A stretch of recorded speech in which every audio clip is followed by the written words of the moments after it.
Welcome to your Daily 5 for Tuesday, January 21st, 2025.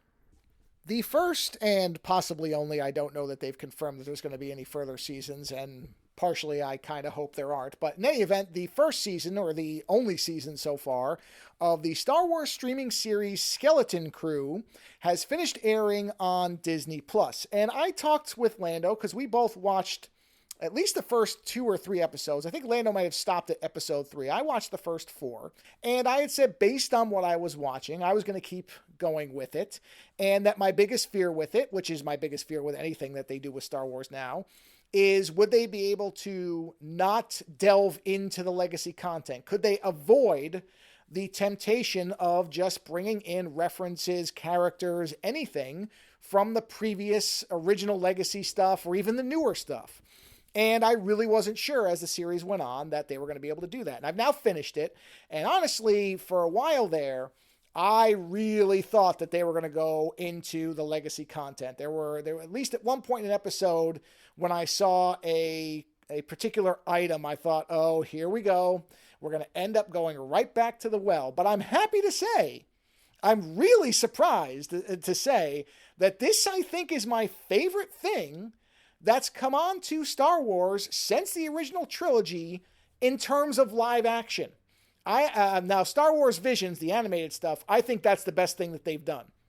But in terms of live action, I think this is the best thing that's come out since the original trilogy, and I mean it when I say that. I think this is better than the first season of Mandalorian, which would have been the thing I would have said previously. Mostly because the main actor in this series isn't wearing a mask for 98% of the series. And yes, I'm still complaining about that because it still bugs me. But Jude Law is an exceptionally good actor. He's great in this show. And I think the show managed to actually surprise me in a really big way at the end, which I thought was great. And it, at points where it felt like it was going to compromise, there were 3 things. And I'll talk about the stuff that's specific on Friday. I don't want to spoil it for anybody. But there were 3 things. One I can talk about, the other 2 I can't.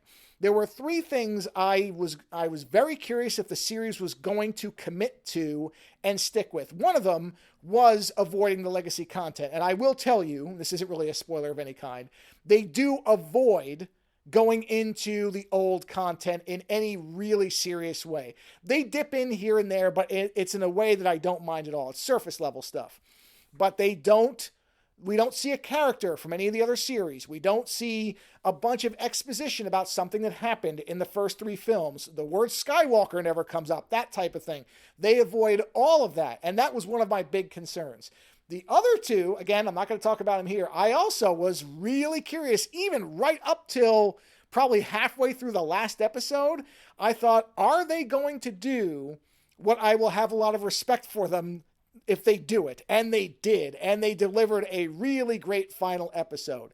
And honestly, I really enjoyed this show and will probably rewatch it. Maybe with my wife even, because there is a heavy dose of the Goonies in here.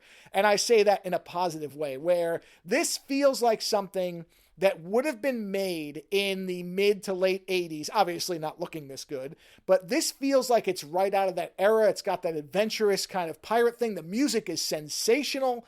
There's just so much about it that honestly is the first real sense of optimism I've had about future Star Wars content in a very long time. So I thought this show was a lot of fun. I thought it maintained a really consistent tone. Is it at times, I think, still a little too long? Sure, but that's really my biggest complaint with it. It probably could have been 2 episodes shorter. There are some episodes where you think, okay, we can kind of move now. We can get past this. We understand what's going on. Let's keep the ball rolling here. But never to a point where I gave up on it. In fact, I think 3 of the last 4 episodes are right around a half an hour. So they actually shortened up the running time, which I think is to the series reward. I think that's a good thing. So I really am surprised how much I enjoyed this thing because, like a lot of people, I've just become kind of checked out on it. It's like Marvel. It's the same thing where I don't really look forward to it, but the pirate angle got me interested. I think they really melded the kind of science fiction and pirate elements together really well. I like everybody in it, even the child actors. And in the end, I feel like it delivered a very satisfying story. Can it keep that going into another season? I'm not so sure about. But as it is, Skeleton Crew Season 1 or whatever, I liked it a lot. Excellent. You should watch it. Later.